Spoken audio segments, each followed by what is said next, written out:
have your papers from the critical thinking on the grades done.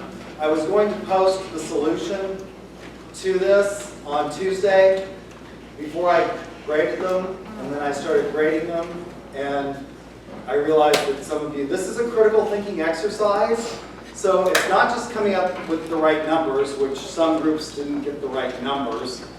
Some of you I differed by as much as 0.1%, which is not a whole lot, so that some of them were just clearly wrong. Others came up with the right numbers and then came up with interesting conclusions based on those numbers. So I want you to think critically. One of the things that you should think about in this exercise is something called maximization of utility. So marketing is a combination of two fundamental disciplines. One is economics and the other is psychology. That's the way marketing was born. And economists love to talk about the maximization of utility. And so what I was looking for is not just the number, but how you interpret the number. And some of you interpreted the number in a rather interesting fashion because you came up with the right number and then you made a recommendation based on the number that's mathematically impossible. So I'm going to hand these back, and I'll give you all another opportunity to turn them in and think about in your answer how you're going to utilize the numbers, and particularly in the second example, what the numbers mean for maximization of utility. So go beyond just the problem and solving the number and tell me, so a lot of these say on there, what does this number mean? Go beyond the numbers, what does it mean for the student involved? So the design, if you'll have one member of your group come up. Some of you, I will say that some of the groups got absolutely the right answer, at least on the first one, and they got the technically right answer on the second one, but didn't go beyond the number and didn't look at one of the anomalies that you could find in the number on the second exercise. So look at that. So I'll hand these back and you can turn them in on Tuesday, and then today we'll start on your other critical thinking challenge. So the Divine Nine, somebody from that group. This part says, are you sure about this recommendation? Not this number. That number is okay. All right. 9 over par. 9 over par on the first one. Great.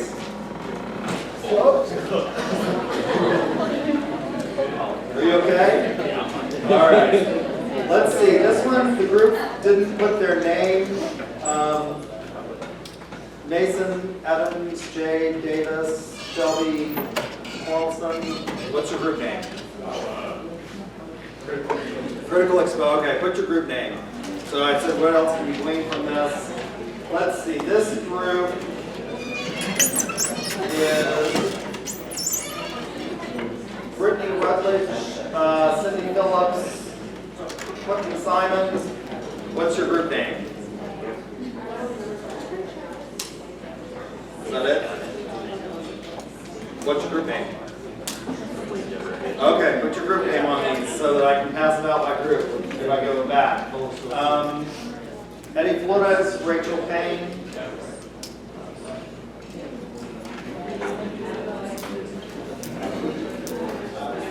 What's your group name? What?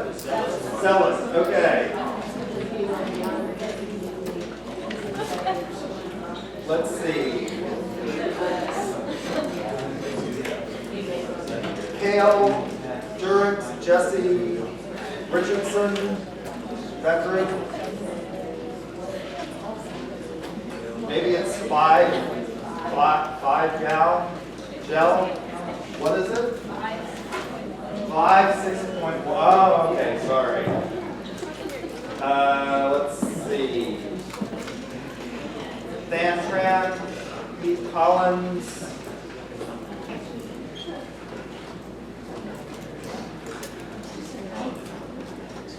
Michael, I can't read the last name. Devin Cook, is that yours? What's your group name? Okay, put your group names on there. Let's see. Sarah Peterson, what's your group name?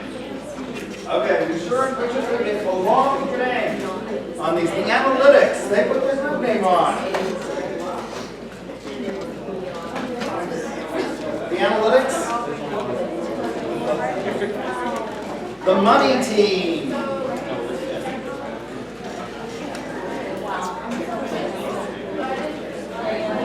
So this one again says we did really great on the first one. What can you do with the numbers beyond that?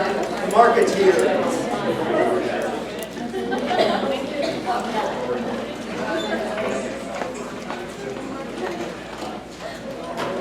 Ms. Hamidi, what's your group name? The Dream Marketers. Just put it on there.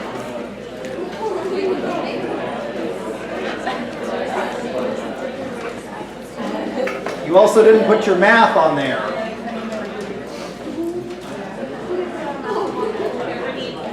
Catherine Rogers, Nicole Suaro, Lance Holt, Trey Lewis. Which group? What's your group name? Diverse. What? Diverse. Diverse. Yeah. All right. Let's see. Holly McCollum, Tom Parker.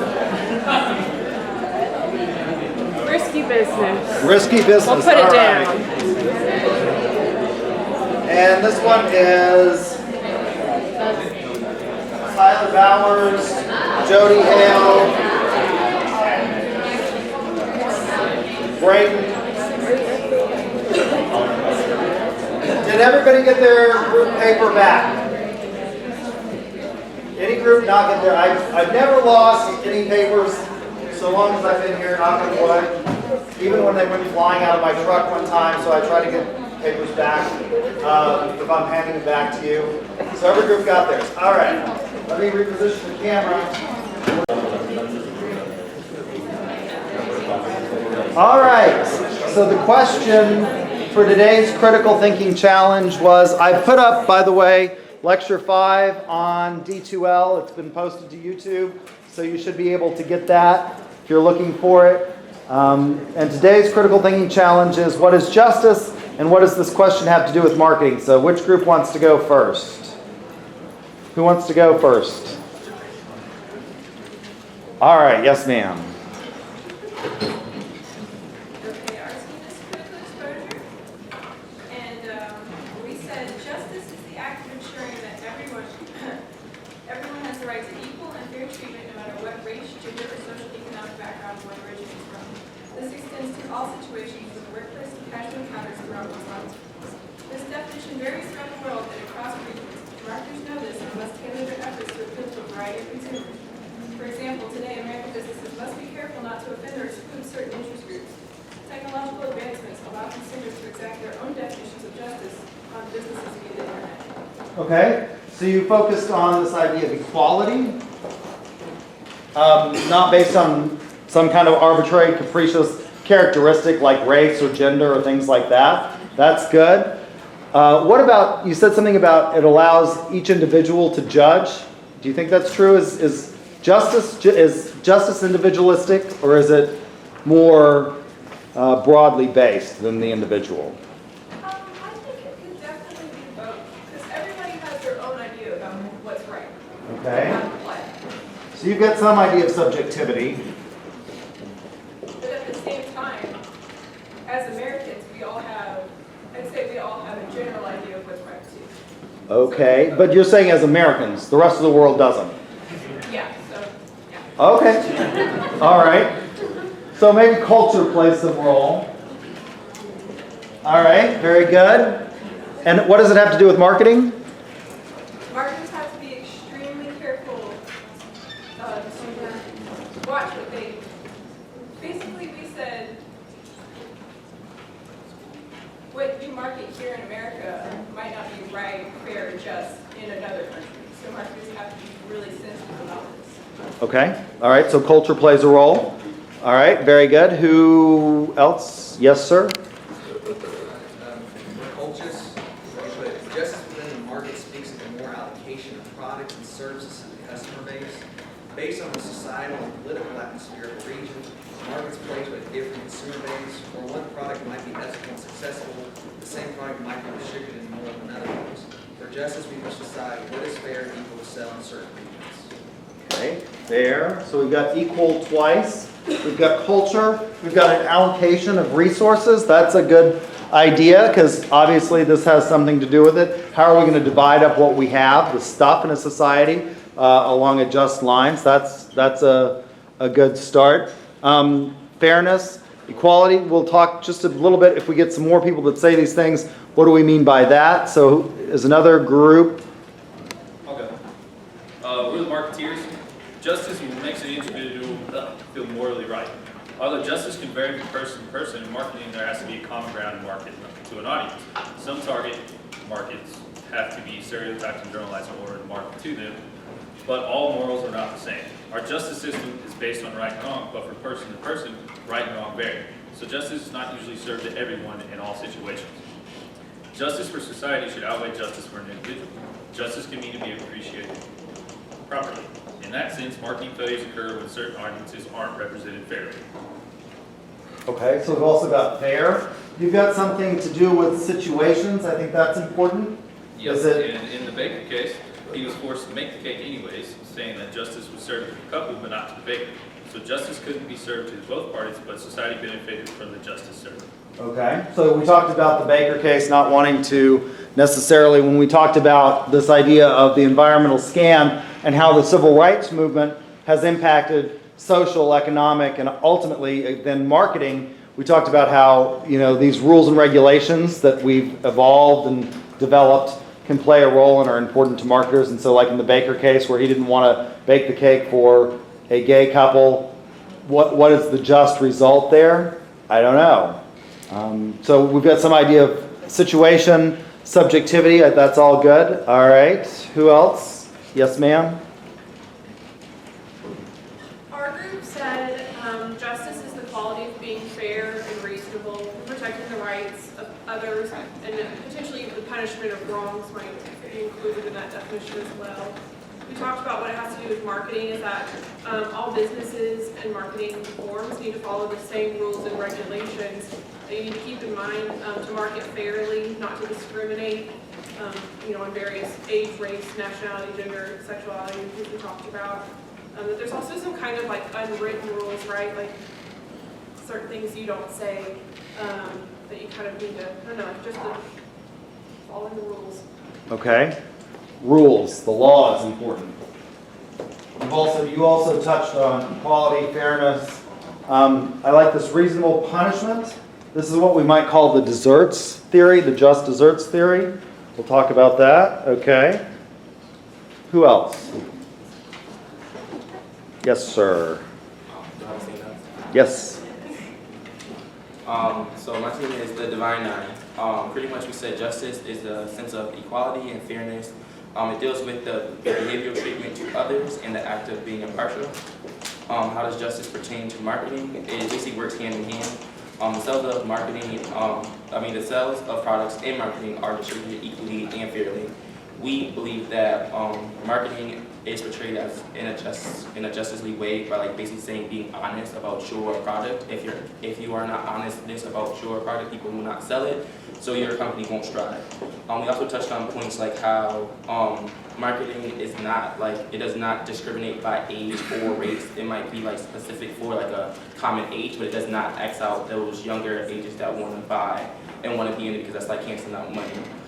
We made an example how Tommy Hilfiger once was a prime example of how they didn't want African Americans in their apparel and how that negatively affected their industry and company.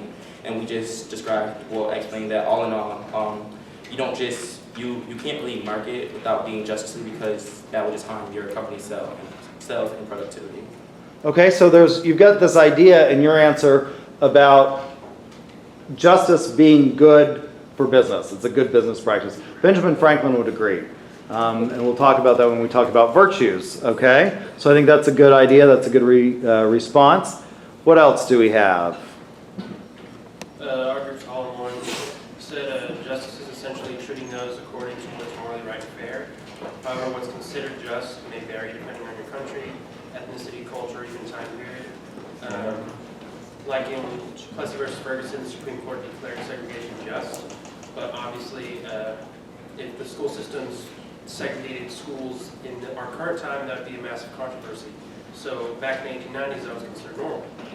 So justice continuously evolves to agree with the mindsets and morals of the populace, which results in society's new norm. In many cases, what was once justice could even be considered injustice. So marketing relies on these new terms in order to promote products, and you have to have an understanding of the current moral climate and what justice means in the present time, or you can fail in your business. Okay, so you said majority and this idea of normal. We like that. We talk a lot about the normal in statistics. Is what's preferred by most and most preferred the same thing? Not necessarily. What's the difference? One is majority rule. One may be what's the best. Should we go with majority rule? A lot of times we think so in a democracy, but maybe not. Just because everybody wants something doesn't necessarily mean we should do it, right? Should we allow for the marketing? I would venture to guess that probably if you took a poll today, that still a majority of the country don't believe that we should allow for the marketing of marijuana. Some states have started to legalize it, although it's still illegal at the national level. Polls still show a slight majority don't favor the legalization of marijuana, but they also say people don't favor the criminalization of tobacco. Does that make any sense? No. Okay, all right. Who else? Yes, sir, hold on one second, let me. We're 9 over par. We said justice is a system based on impartial views of fairness, honesty, and morality. In marketing, being fair is a give and take relationship. Example, competitor pricing in any given industry. Second, honesty and sincerity in marketing not only draw a customer in, but can assist in customer retention. Building a personal relationship with your customer through sincerity not only makes them more comfortable, but more apt to buy your future products. Example would be that false advertising such as fine print can make somebody really dislike your company and not want to come back. Companies with higher moral standards have a higher social competency, which gives them an advantage in the market. Example is Apple going green in their sustainability as a company moving forward. So basically going above and beyond what is socially acceptable to be responsible. While it may not be illegal, it may be unethical, and ethical companies can be more transparent with their customers, allowing for better customer-company relationships. Okay. All right, so I wanted to ask you, since you came up with a new word, a lot of people talked about honesty. What's the difference between sincerity and honesty?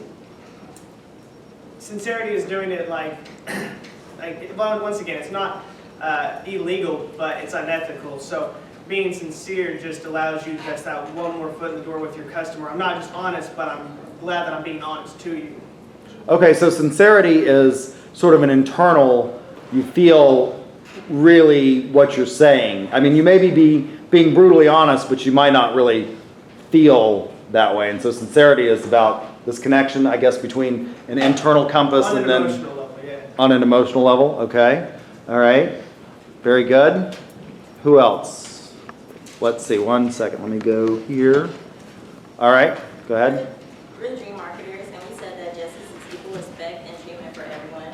And we think that correlates with marketing. When selling a product or promoting a brand or your good, you want to be as fair and equal with all your consumers as much as possible. You don't want to alienate anyone because they don't fit into your idea of who should be buying your product, because you never know who wants to buy or promote or bring your business to the next level.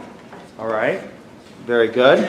I like that the connection is that it does help business. Again, that's a theme that I think you would find in Benjamin Franklin and the Virtue Ethicists. That's important. All right, we had one over here. We're Cansweet Nexus, and we found justice as morality and a genuine respect for people that involves fair play and equality. Marketing and justice collide when it talks about genuine respect for people. We found that there are two divisions of justice in marketing, external and internal. Internally, we see that marketing in a firm should be able to be done by any employee regardless of their race, gender, and beliefs. Externally, the new form of justice that marketers are using is being eco-friendly, environmental. The last point we have is the consumer and marketing is fair to all people, like in the case of Lace Bryant's #I'mNoAngel campaign that he did to make like more females feel included in things instead of just using like Victoria's Secret as a supermodel kind of image.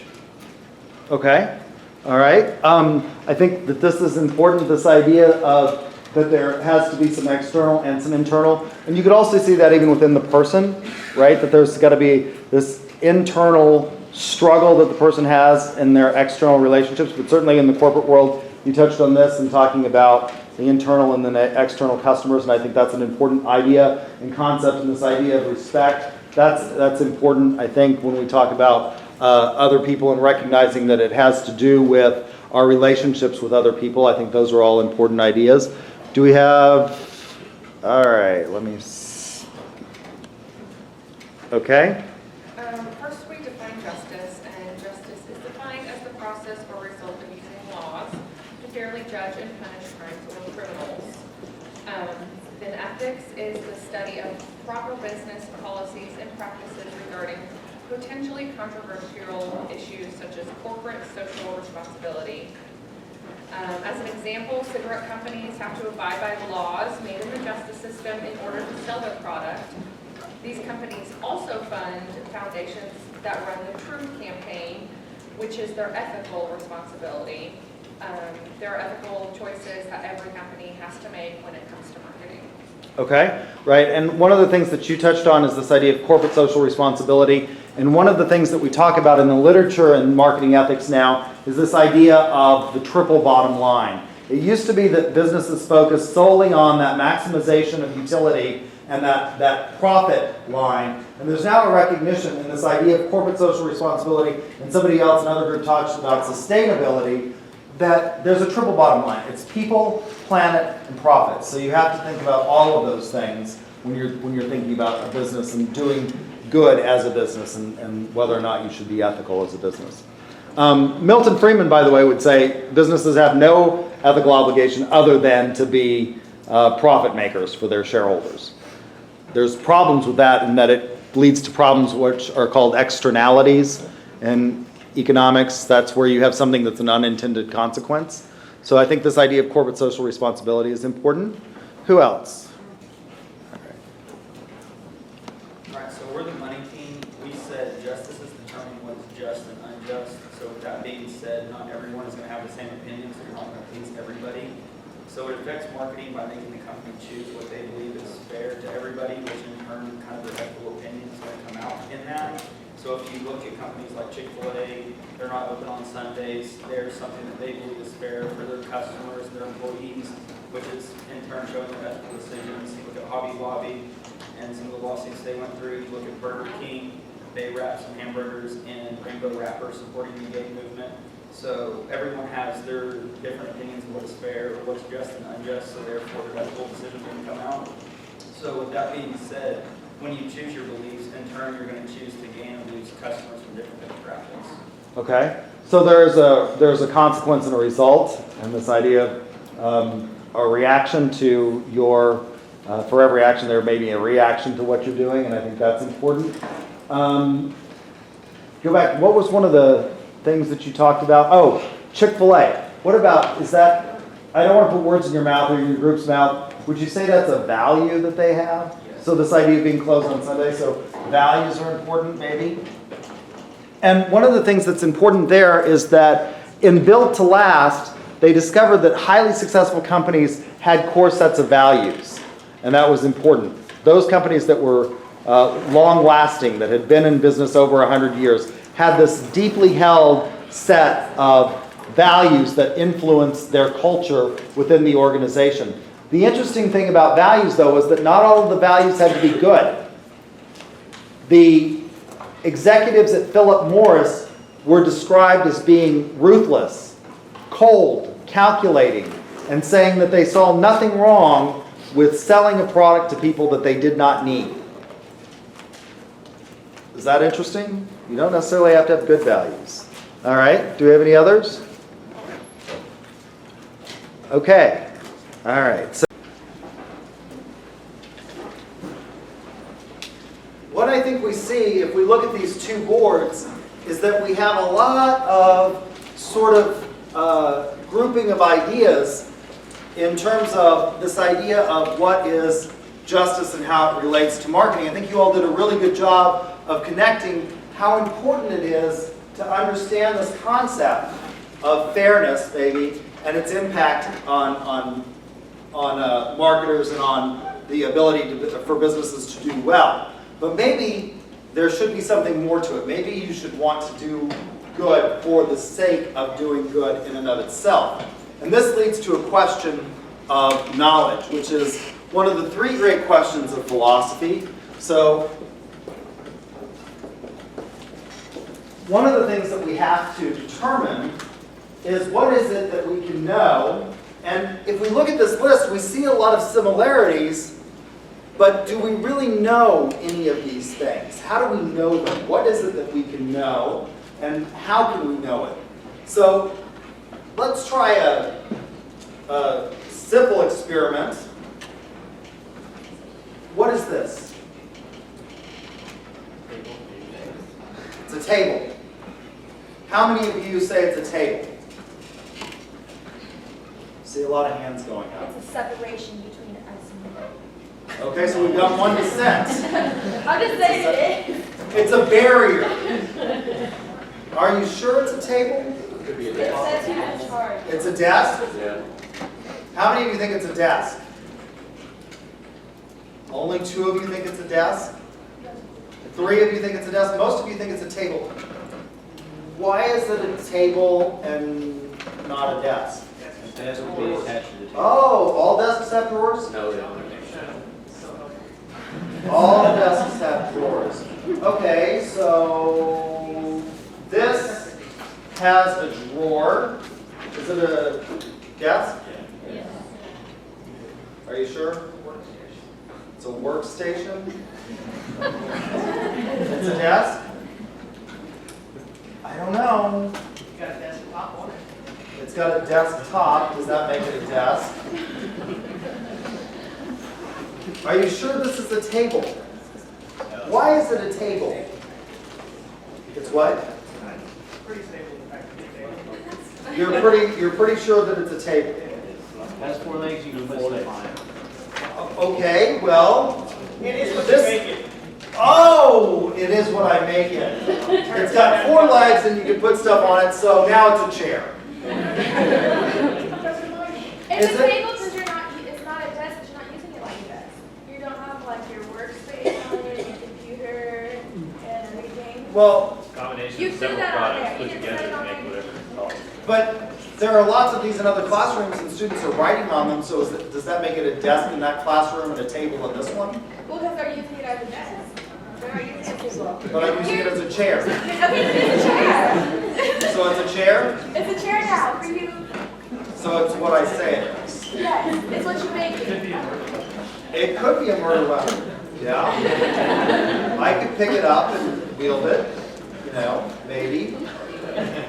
I could break off a piece of it and bludgeon you to death. That might be entertaining. Ritualistic human sacrifice.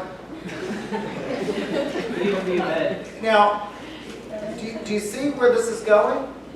If we can't decide what this is, how are we going to decide anything like justice? We can't decide whether... Some of you said it's a table. Some of you said it's not a desk because it doesn't have drawers. So if a table has drawers, is it a desk?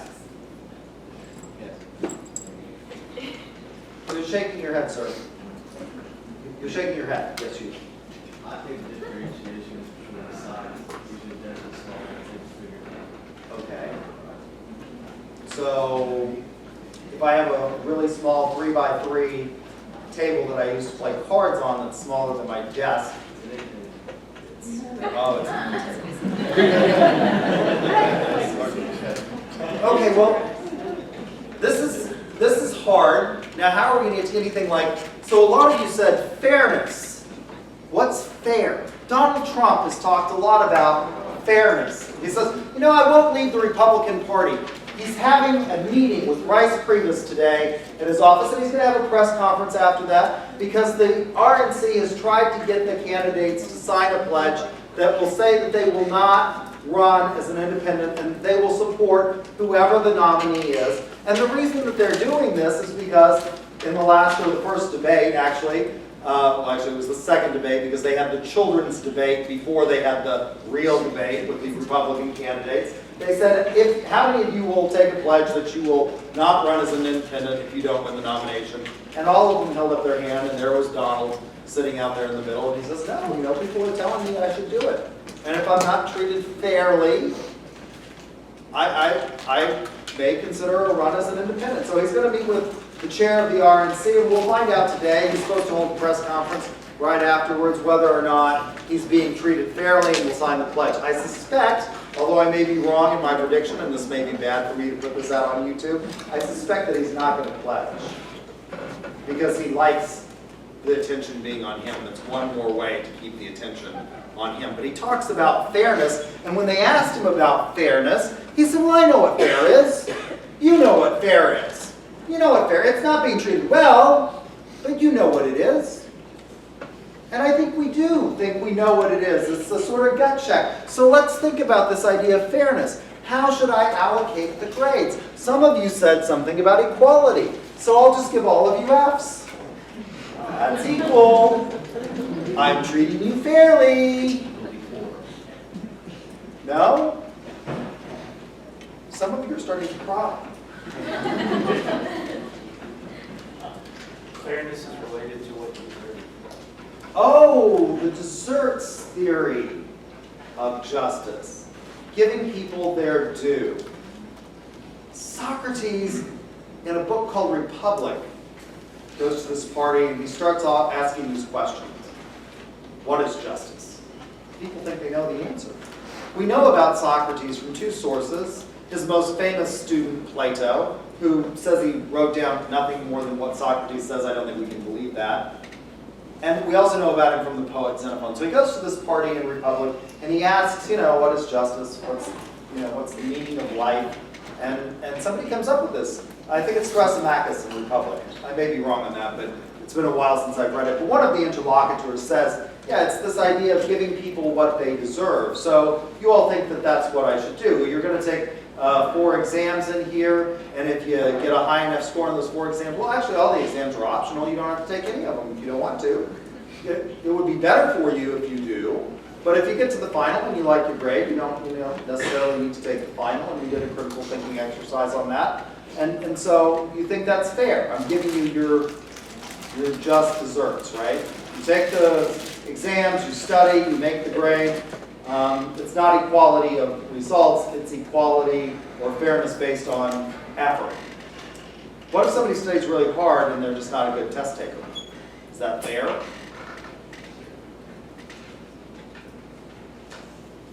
I'm looking for an answer, sir. Yeah. Yes, that's fair. Okay. Sucks for them. It sucks for them.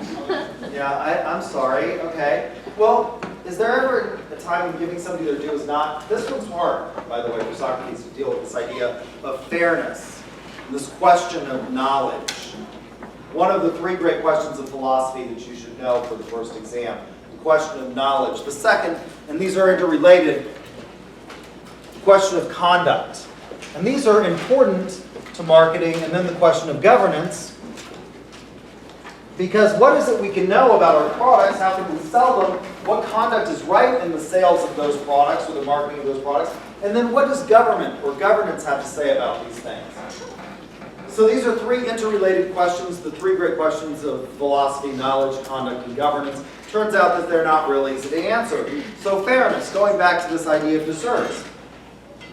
If I borrow something from you, should I give it back?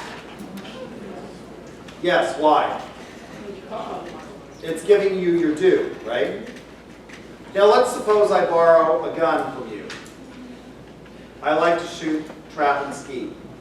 So you tell me I have an SKB. It's a very nice gun. You should take it out to Silverleaf Sports, which is in Logan County, off of Waterloo Road, and test it out. And when I come back to give you your gun back, I've noticed that you've, snorted the cocaine because Dr. Workray has given you an F in her, marketing management course. And you're talking about climbing the tower of Old North and shooting her. Should I give you the gun back? It's yours. You paid for it. It's your just desserts. I don't know. So what is this idea of justice? Well, one of the things that we see emerging from discussions like this is that a lot of people, and some of you said this, it's subjective within the individual. And that's the first great challenge to ethics and coming up with ethics. And this is intuitively appealing to a lot of people, this idea of subjectivity. Because we think things like, age-old adages such as beauty is in the eye of the beholder are true, and justice seems somewhat like that. Beauty is in the eye of the beholder. Is that true? Yes. Turns out in modern philosophical debates, they're now engaging in something philosophers never used to do. Philosophers never used to engage in things like studies of normals, because they believed that you should allow your argument to stand on its own merits, to rise or fall on its own merits. But one of the things that modern technology has allowed us to do is to study what things like are, in terms of what we can know, beauty. Can we know beauty? And it turns out if you ask people to draw an ideal scene, they all come up with a similar scene, no matter what culture they come from or what their background, they all start to draw similar scenes. It's a pastoral scene. It involves proportionality. There's this proportion to it. Turns out that if you sit children in front of monitors and flash images on the screen, they'll look at certain images longer than they'll look at others. They'll look at Denzel Washington's face far longer than they'll look at Lyle Lovett. You all probably don't know who Lyle Lovett is. He was a country and western singer who married Julia Roberts for about 30 seconds before she decided, I guess he was the ugliest man on earth. He's got this sort of lopsided face. And you put a kid in front of the picture of that, and they'll just scream. Show them Denzel Washington's face. And what is it about Denzel Washington's face that's attractive? They'll sit there and stare at it. Little babies will sit there and stare at it. Proportionality. It's almost perfectly symmetrical. So what we can know is being challenged maybe. This idea of fairness is being debated. Subjectivity. What can we say about subjectivity? Well, if I ask you really hard questions, a lot of people would say, we just need to follow the law. Some of you said this. The law is important. And the law is an important concept in marketing. What is it that we can do legally? But the law is not an acceptable moral minimum. Because the law itself, as we saw when we talked about environmental scanning, during the age of Jim Crow and segregation, was immoral.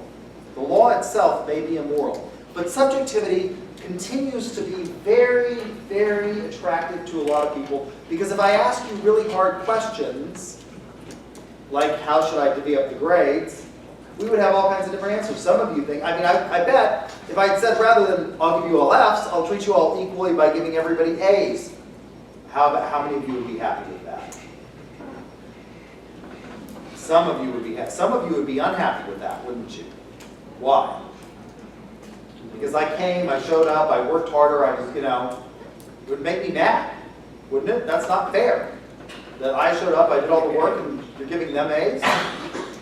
So subjectivity, if we ask really hard questions, it seems attractive because it seems intuitively true. We can't really agree on these things.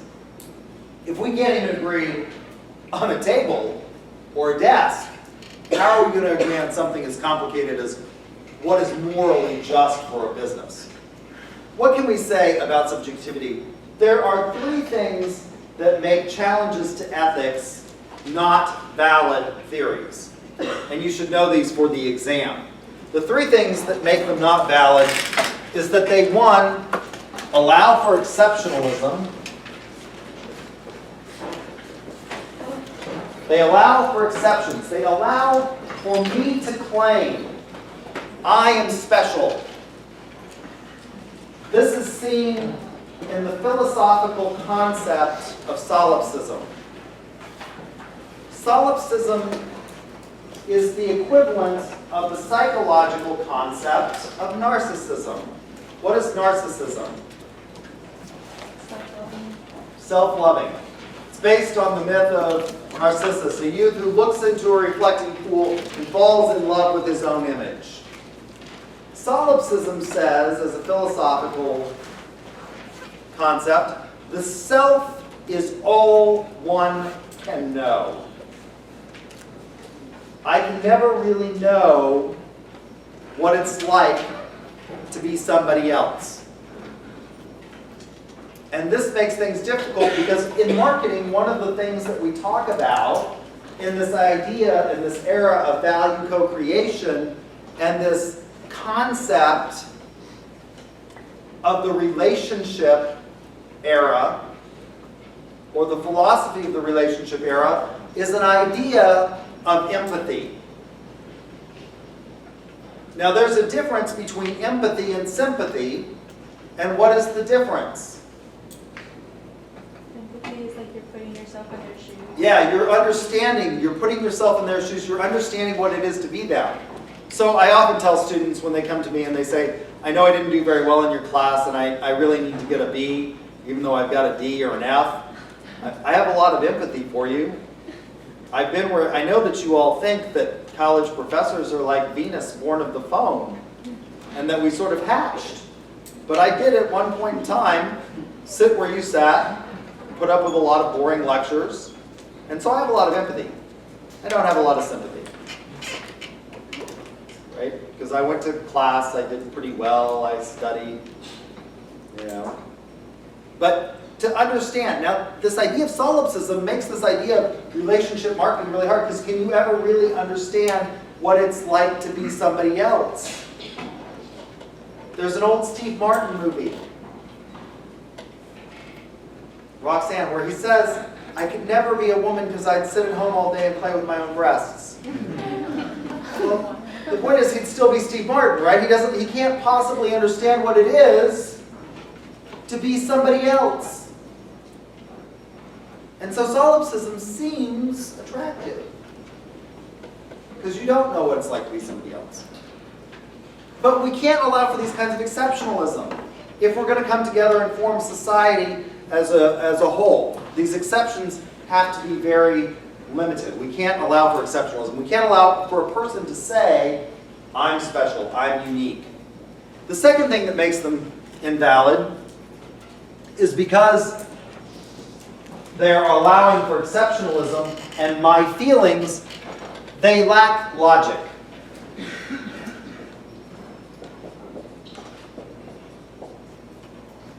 They're not based on a set of arguments that are connected. So the way you argue is you start out with a premise, and you go from premise to premise to premise to conclusion, and there should be in this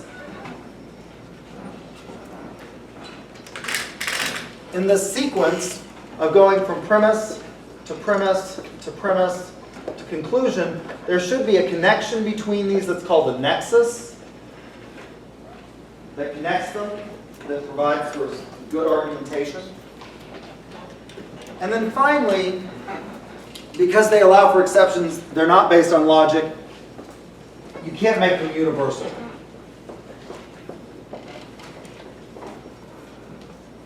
So, the opposite of these are what make for a valid ethical theory. It allows for no exceptions. It is based on logic, not emotion. And as a result, you can develop, through these ideas of logic, universal rules that we can find that are applicable to all places, at all people, at all times, maybe. The second one that you came up with, a number of you talked about culture, and that's a second challenge, and it's called cultural relativism. Cultural relativism says that, okay, we can't allow for the individual to decide what is ethical, but it's based in the group. And this is, again, intuitively appealing, particularly in your generation, where we're told that we should be tolerant of other people. We should respect diversity. Shouldn't we? That's a good thing. Respecting diversity. Tolerance. Anybody disagree with that? There's a court clerk in Kentucky who's sitting in jail today because she didn't respect diversity. The Supreme Court in the Obergefell decision said that gay marriage is legal. It's now the law of the land. She has refused to issue marriage licenses in this county in Kentucky. A federal judge put her in jail. At least that's what I heard right before I came to class. Was that a good decision? Yes. Yes? Because it's her own opinion and she's ruining other people's lives. She's denying someone else their right. Yeah. She's denying somebody else their rights? And she has no right to do that. The Supreme Court decision to allow it. She could maintain her opinion and leave her position because she cannot fulfill the state requirements. Right. That's what a lot of people have said. If you don't like this, and there have been other court clerks. There was 2 in Tennessee several months ago when the ruling came out. They said they were quitting. They were not going to issue gay marriage licenses, and they quit. She's refusing to quit. Apparently she's more motivated by money than the sentiments of her religious conviction. So she's intolerant, and we think tolerance is a good thing, and so we should respect that. What's wrong with cultural relativism? Well, if you take it to its logical, and we can see lots of examples of this, right? There are differences. I'm told that among some ancient tribes, for example, in North America, particularly in places where they hunted things like caribou and seal, that when people got too old, they left them behind as the camp moved. Grandma was put out on the ice floe. Bye, Grandma. We're far more civilized than that now, right? Our culture says we put them in these wonderful places called nursing homes. It's basically the ice floe. It's basically the ice floe. Yeah. So cultural relativism seems true. What can we say? Well, again, it allows for exceptions. There are some things that we're going to say you can't do. And, in fact, we can find at least 3 rules that you can find among all societies at all places at all times, which allow us to dispense with this idea that it's just culturally specific. And you should know these for a test. The 3 things that we can find among all societies, so it's not just culturally specific, that we can find among all societies at all places at all times are, we can find a prohibition against the indiscriminate killing of members of the in-group. I'll say it again. We can find a prohibition against killing members of the in-group. Now, some societies in the past that are less civilized than the United States, although I'm beginning to question our level of civilization when you have people like Donald Trump saying that he wants to put up a wall at the border and just start deporting people, which is completely unrealistic. One Republican suggested that we round them all up, put them in C-130s, and drop them out over Mexico. It's a horrific idea, right? Some societies in the past would say you could kill members of the out-group. Those people over there, you can kill them. You could not form a society that would allow you to have the indiscriminate killing of members of the in-group. Now, it has to be the indiscriminate. All societies have allowed for the justifiable killing of even members of the in-group. What's justifiable? Well, self-defense has generally been considered justifiable amongst all societies.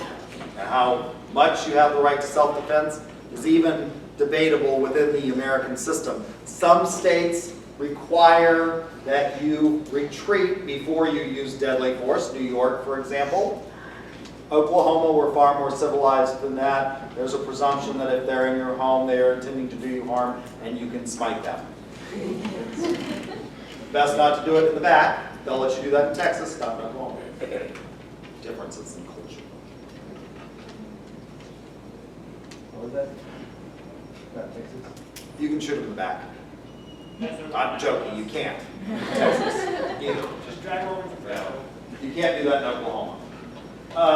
The second prohibition that you can find amongst all societies in all places at all times is a prohibition against bearing false witness against members of the in-group. You cannot lie about members of the in-group. You cannot bear false witness against members of the in-group. You can do it about members of the out-group, not members of the in-group. And then the third is you cannot steal from members of the in-group. Now, some societies are more communal, and so you have to be very careful in how you define stealing. But no society could sustain itself if it allowed you to indiscriminately just take from others. Now, there are some societies that are more communal. If you've ever seen a movie called The Gods Must Be Crazy, it's a very old movie. Have any of you seen it? Nobody's seen it? One person's seen it? What's it about? Yeah, it's a Coke bottle that's thrown out of an airplane, and all of a sudden the little San people who are the feature of the film find this Coke bottle, and they are fairly communal, and it creates problems because now they only have one of this item, and they find all kinds of uses for it. But but even in those societies, you have some things that are your own. You don't steal people's beads or things like that. And you can find those prohibitions against all societies. The third challenge, so we've got subjectivism, and we can say, well, we can't form societies if we allow for subjectivism to be true, or we accept it as a valid ethical theory, but maybe it's culturally specific. The problem with cultural relativism is, again, we're now starting to see the emergence in the world and the need for a common understanding of the rules of the game and ideas of fairness.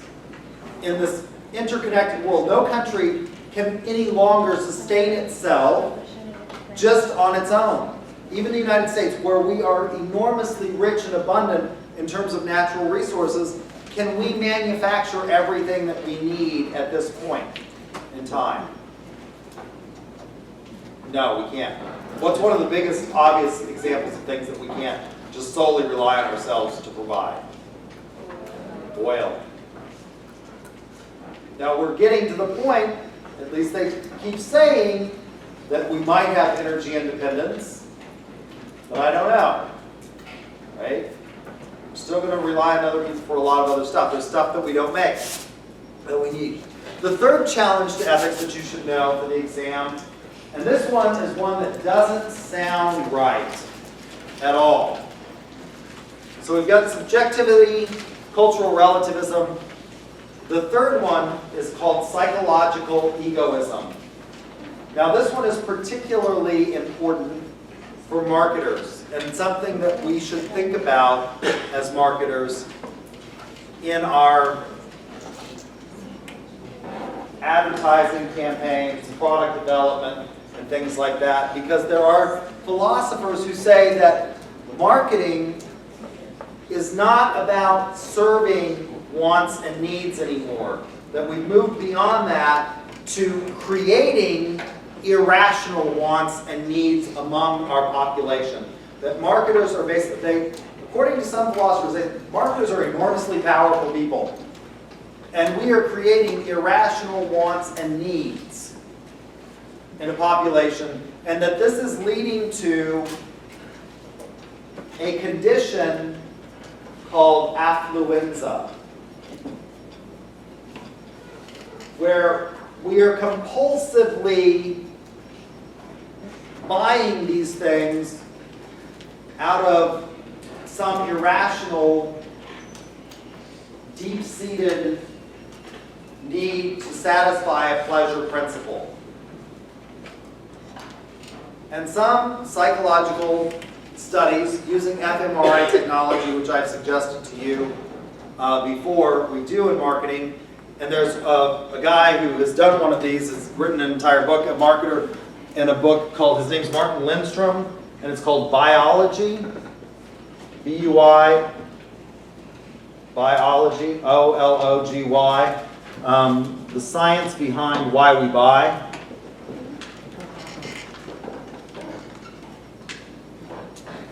Not B-I, it's B-U-Y. And they take fMRI technology and look at your brain while they show products, and it turns out that when you see products that you want, the parts of your brain that are activated by pleasure receptors and chemicals become active. And when you purchase things, it makes you happy. So money cannot buy happiness, but it can delay depression by spending. And so if you accept psychological egoism, this is kind of a dangerous thing.